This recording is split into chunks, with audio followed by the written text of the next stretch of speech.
Também a quarta da nossa série de entrevistas com candidatos à presidência. E a entrevistada de hoje é Marina Silva, da Rede. Agora, no Jornal Nacional.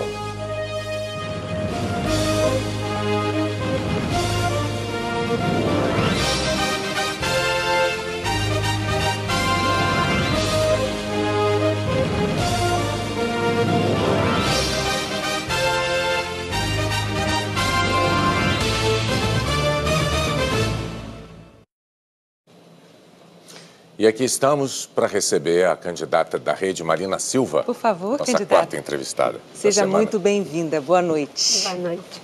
Bem-vinda, candidata. Por aqui. Muito obrigada pela sua presença. Boa noite para a senhora. A senhora pode ocupar essa cadeira. Obrigada. E vamos começar, então. Exatamente. O Jornal Nacional dá sequência hoje à série de entrevistas ao vivo com os principais candidatos à presidência da República, mais bem colocados na última pesquisa Datafolha de intenção de votos. Luiz Inácio Lula da Silva, candidato do PT, aparece em primeiro lugar na pesquisa. Mas o ex-presidente não pode dar entrevistas por determinação da Justiça. Ele está preso em Curitiba, condenado por corrupção passiva e lavagem de dinheiro. A ordem dessas entrevistas foi determinada em sorteio com a presença dos assessores dos candidatos. Na segunda-feira esteve aqui Ciro Gomes, do PDT, na terça-feira Jair Bolsonaro, do PSL, ontem foi Geraldo Alckmin, do PSDB, hoje é a vez de Marina Silva, da Rede, como dissemos, e nessas entrevistas nós abordamos os temas que marcam cada uma das candidaturas, nós questionamos assuntos polêmicos, tratamos da viabilidade de alguns pontos dos programas de governo. Na semana de 17 a 21 de setembro, os candidatos mais bem pontuados pela pesquisa Ibope ou Datafolha mais recente da ocasião também vão estar no Jornal da Globo. O tempo total desta entrevista é de 27 minutos e não pode ser ultrapassado porque esse foi o tempo dado a Ciro Gomes, a Jair Bolsonaro e a Geraldo Alckmin. Ao fim, a candidata vai ter mais 1 minuto para dizer que Brasil ela quer para o futuro. E o tempo começa a ser contado a partir de agora. Candidata, em 2014, os brasileiros assistiram a uma grande dificuldade sua de criar o seu partido, a Rede. Tanto que, naquela ocasião, como candidata à presidência da República, no fim das contas, a senhora concorreu pelo Partido Socialista Brasileiro. 2 anos depois da criação, ou desse esforço de 2014, 2 anos depois, 7 integrantes da Rede deixaram o partido. E deixaram divulgando uma carta com críticas, uma carta aberta à população com críticas. Eles se referiam à inexistência de posicionamento para os grandes problemas do Brasil. Palavras deles naquele documento.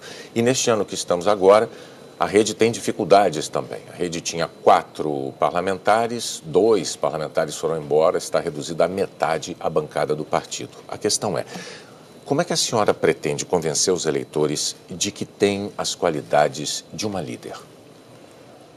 Boa noite, Bonner. Boa noite, Renata e todos que estão nos acompanhando. Primeiro, eu vejo o processo de saída das pessoas dos partidos como um processo natural, numa democracia. E as pessoas que saíram da Rede são pessoas que eu continuo mantendo relação de respeito com essas pessoas e, mesmo elas estando distante da Rede, eu tenho absoluta certeza que uma coisa elas concordam comigo. Os ideais que eu defendo para o Brasil são capazes de unir pessoas de diferentes partidos e pessoas da sociedade para liderar um processo político para governar o Brasil. As divergências não são divergências irresolvíveis, como às vezes a gente brinca.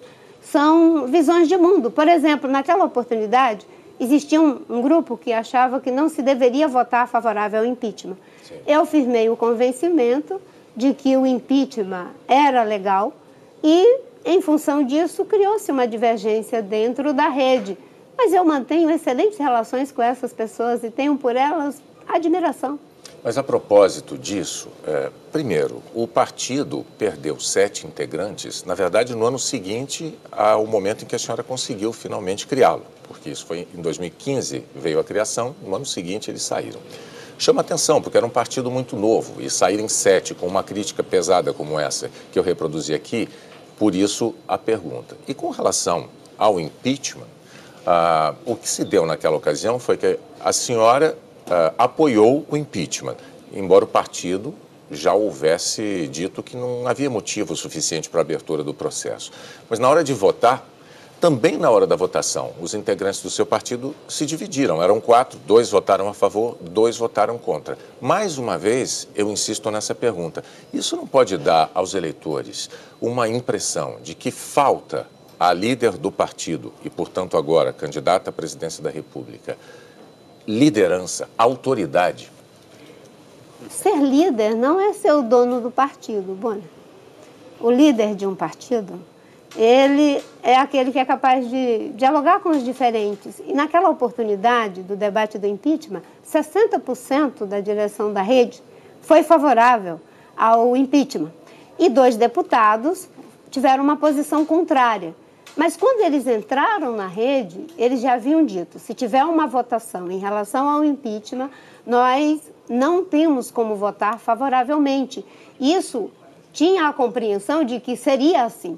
Quando nós firmamos a convicção de que o impeachment não era golpe, nós dissemos ao mesmo tempo, não é golpe, tem legalidade, mas não vai alcançar a finalidade, porque Dilma e Temer são farinhas do mesmo saco, angu do mesmo caroço, ambos cometeram os mesmos crimes de caixa 2, de desvio de dinheiro público, e nós defendíamos a cassação da chapa Dilma Temer. Os parlamentares saíram e nós continuamos com uma relação de respeito. Isso não tem nada a ver com falta de liderança, porque o líder não é o dono.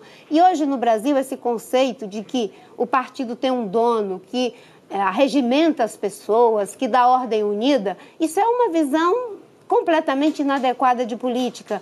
Hoje a política se dá de forma mais autoral, as decisões são compartilhadas, tanto na autoria daquilo que a gente pensa, quanto na realização.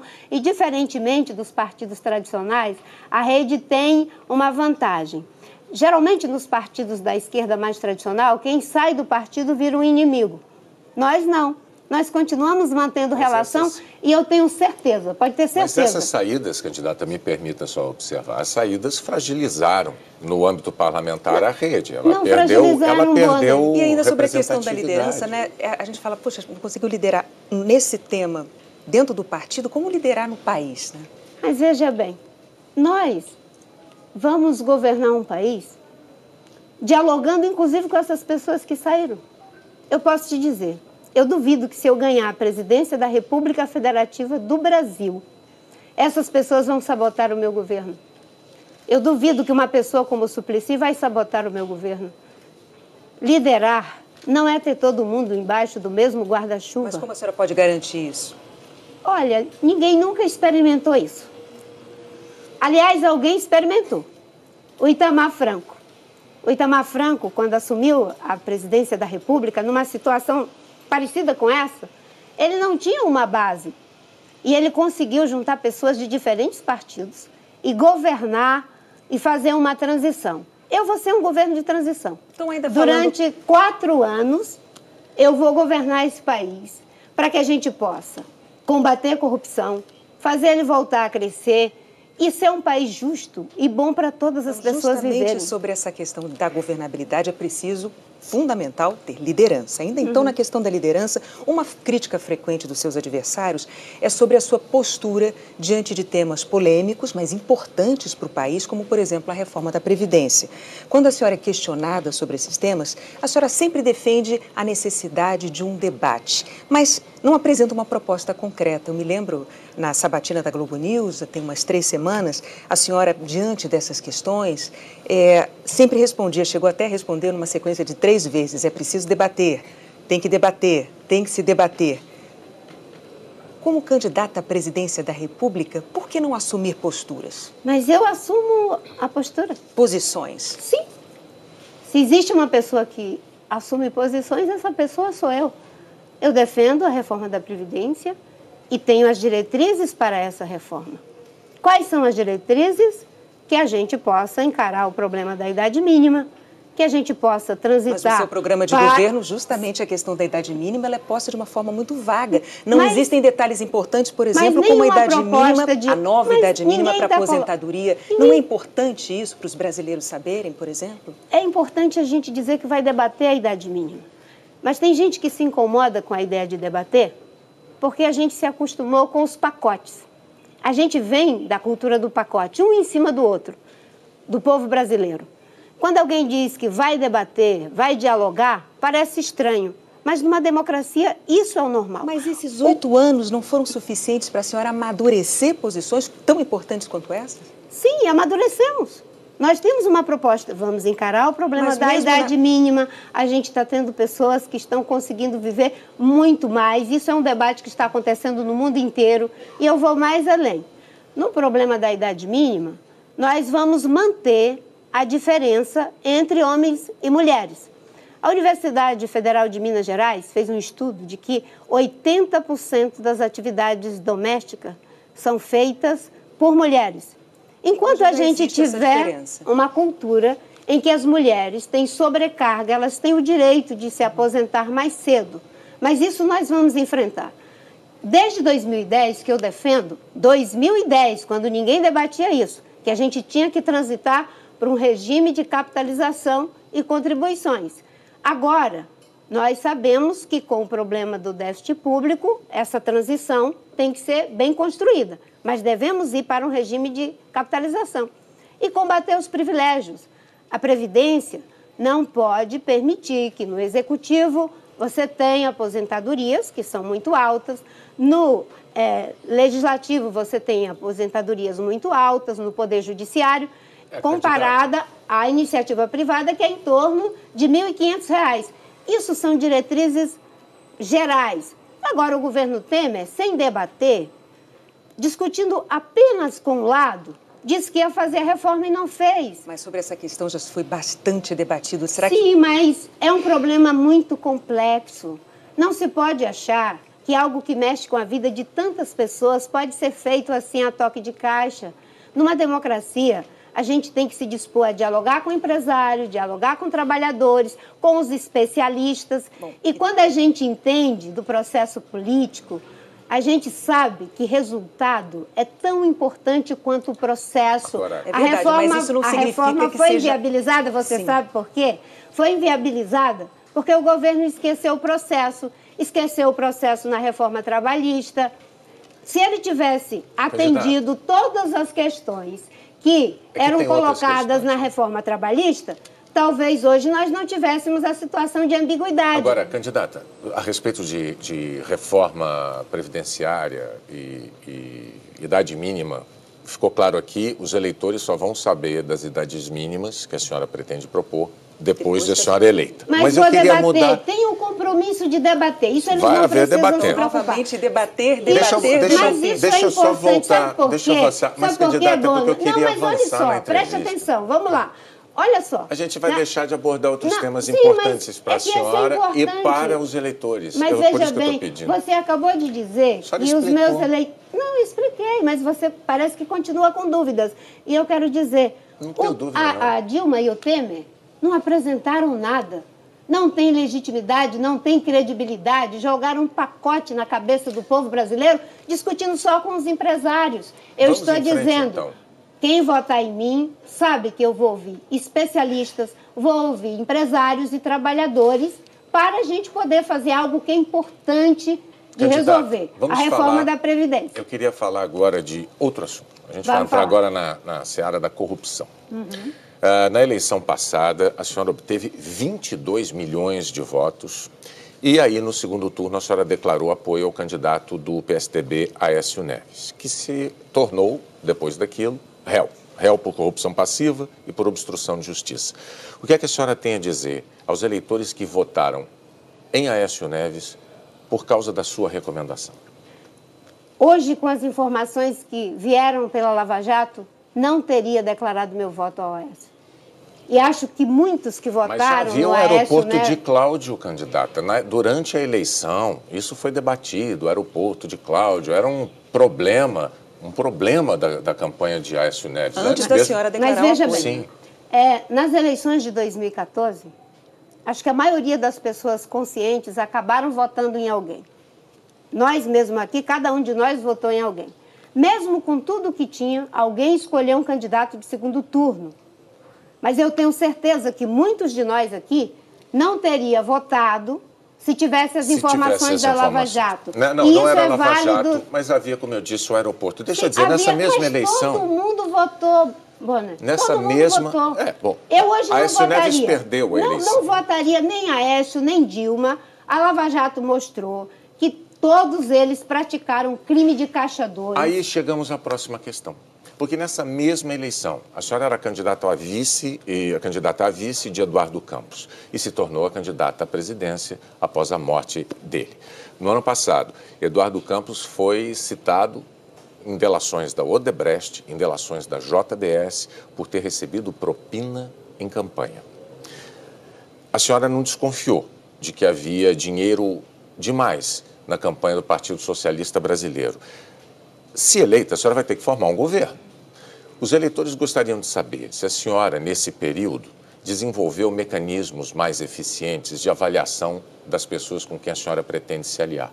Porque no caso de Aécio e no caso de Eduardo Campos, a senhora não teve como saber antes que havia esses problemas. Para formar sua equipe, a senhora vai estar segura? Tem mecanismos de evitar que se repita essa situação? Com certeza. Quais mecanismos? Com certeza. Aliás, você tocou num assunto aqui. Há 4 anos atrás, o Eduardo estava sendo entrevistado por vocês. No dia seguinte, nós o perdemos, para sempre, numa tragédia. E eu quero aqui, mesmo com as denúncias que existem, dizer o seguinte: a Justiça está investigando e como ele está morto, não tem como se defender e muito menos, se porventura for culpado, pagar, porque já não temos mais a sua vida. Eu não tenho compromisso com erros, não tenho. Mas hoje eu estou muito bem calçada depois da Lava Jato. A senhora tem hoje esses mecanismos? Sim, com certeza. Eu fui a única candidata até agora a ir até a Transparência Internacional. E eles produziram mais de 70 propostas para combate à corrupção. Um trabalho denso. E eu me comprometi que não só vou adotar uma série de medidas que estão ali naquelas contribuições, porque eu sou a única candidata que diz que apoia a Lava Jato, que defende o Ministério Público. Vários fazem não, isso, mas candidata. na prática eu fiz 2 programas do meu partido de 10 minutos defendendo a Lava Jato. Mas veja, candidata, a prática e o discurso às vezes não se encaixam. No meu caso se encaixa. Então vamos ver o que está acontecendo. 32 anos de vida pública. Eu a convido apenas a senhora analisar e responder a questão sobre as coligações estaduais. Não é um problema, é um problema nessas eleições, bem claro, não apenas para um candidato. Mas veja a sua situação. A senhora critica sistematicamente os partidos do chamado Centrão. Os partidos do Centrão têm 41 investigados na Lava Jato que a senhora apoia.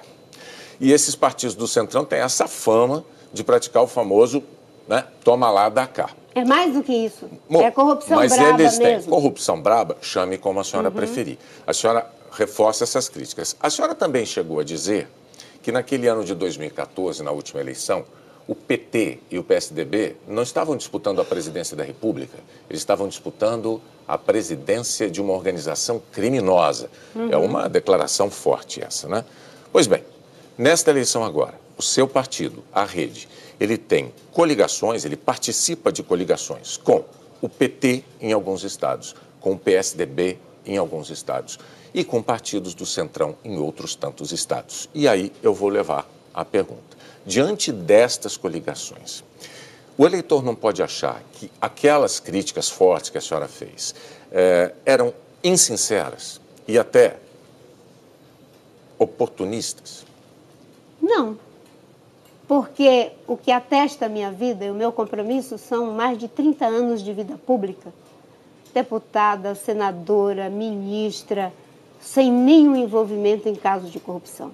No plano nacional, não estamos coligados com nenhum desses partidos. Mas em cada um desses estados? Não, não é em cada um, não. São em alguns estados. São muitos candidatos. Não são. Olha, eu poderia... Vou te dizer, no Rio Grande do Sul. No Rio Grande do Sul... É um deles. Não, vou falar, eu mesmo falo para você. No Rio Grande do Sul, nós estamos coligados com um jovem que foi prefeito de Pelotas e esse jovem, sobre ele não pesa absolutamente nada.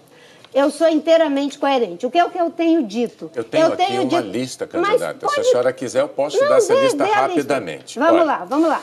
Vamos lá. O seu partido, a rede está coligada com o MDB de Michel Temer no Espírito Santo. Em 3 estados brasileiros, a rede está coligada com o Partido dos Trabalhadores, em Tocantins, em Roraima e na Paraíba. Em 4 estados, o seu partido está coligado com o PSDB, Maranhão, Amapá, Goiás e Rio Grande do Sul, que a senhora mencionou. E em 7 estados, com partidos do Centrão, Tocantins, Roraima de novo, Paraíba de novo, Amapá de novo, Goiás, Rio Grande do Sul e no Rio de Janeiro. São muitos estados em que a rede está associada, está coligada, por assim dizer, a partidos que a senhora critica muito veementemente. Isso não lhe parece incoerente? Veja, olhando da forma como você coloca, passa essa impressão ao telespectador. Mas as pessoas que conhecem a minha trajetória, o que eu tenho dito? Pessoas boas. Aliás, tem gente que até está me copiando agora. Pessoas boas, desde 2010, eu digo, existem em todos os partidos. E que nós não podemos fazer recortes partidários. Ouvimos isso ontem aqui do candidato do PSDB. Você está dizendo quem está copiando. E que pessoas boas existem em todos os partidos. E que se a gente for olhar para os partidos, fica muito difícil qualquer tipo de diálogo político. Mas a gente tem que olhar para as pessoas, para a trajetória das pessoas.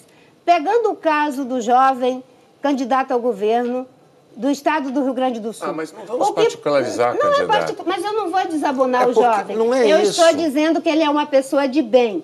Se você for para o Amapá, qual é a denúncia de corrupção contra o candidato? Não se trata disso. Não é com partidos bons. É que a senhora fundou um partido exatamente para se diferenciar, era esse o discurso. Mas esse é o diferencial. Para se diferenciar daquela salada de partidos, aquela bagunça. Mas aí chega numa eleição como essa. Mas o recorte não é partidário. Mas a rede está mergulhada nisso agora. Não está, Wanda. Não está. Pelo contrário, nós criamos um partido já dizendo desde o início, não vamos sacralizar partidos. Pessoas boas têm em todos os partidos. E se eu ganhar, eu vou governar com os melhores de todos os partidos. Esse é um discurso que eu falo desde 2010. Então, aproveitando esse conversei com essas pessoas e elas não desabonam. A nossa aliança ela é programática, baseada em trajetórias de vidas. E a rede é um partido pequeno. É engraçado que as pessoas cobram numa hora. Mas a senhora não tem alianças, não tem coligação. Quando eu faço alianças com aqueles que sobraram dessa miscelânea de corrupção, aí as pessoas me atiram em rosto. Mas ainda falando então sobre coerência, não tem nada a ver. Sim, pode quando falar. A senhora saiu do PV, a senhora saiu sob a justificativa de que precisava manter a coerência. 7 anos depois, a senhora escolhe justamente um integrante do PV para ser seu vice na chapa, aí a candidatura à presidência da República.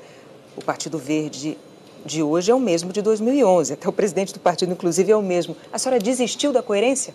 Continuo coerente, porque o Eduardo, o Jorge, nós nunca tivemos divergências. A minha saída do PV tinha a ver com a visão de processo em relação a que eu queria muito que o PV se tornasse um partido em rede. Mas a cultura política da direção do PV entendeu que não. E eu criei um partido em rede, mas em termos programáticos não há divergências. Candidata, junto em com o vice vários não vem o aspectos. partido todo? Como? Junto com o vice não vem o partido também? Mas o processo interno do partido é completamente diferente. Eu não posso querer impor a cultura partidária da rede aos demais partidos. O importante é que, em muitos aspectos, nós temos convergências. E essas convergências, aliás, são as mesmas que me fizeram ser candidata em 2010. Não tem coerência nenhuma. Eu e Eduardo temos muitas convergências, algumas divergências, mas isso é normal numa democracia. Então, ainda falando sobre divergências. Nós, no Partido Verde e a Rede, fizemos uma aliança inteiramente programática, inclusive com o PV, reconhecendo a soberania do meu programa em várias questões que haviam diferenças. Isso é típico da democracia. A Rede é um partido em rede, porque assim se conformou, e eu não vejo incoerência nenhuma. Incoerência, sabe o que é? É fazer aliança por tempo de televisão, é fazer aliança em troca de dinheiro para enganar a população com marqueteiro vendido a peso de ouro. Candidata, isso é que é incoerência. Para a gente conseguir, então, ir adiante e abordar outros temas.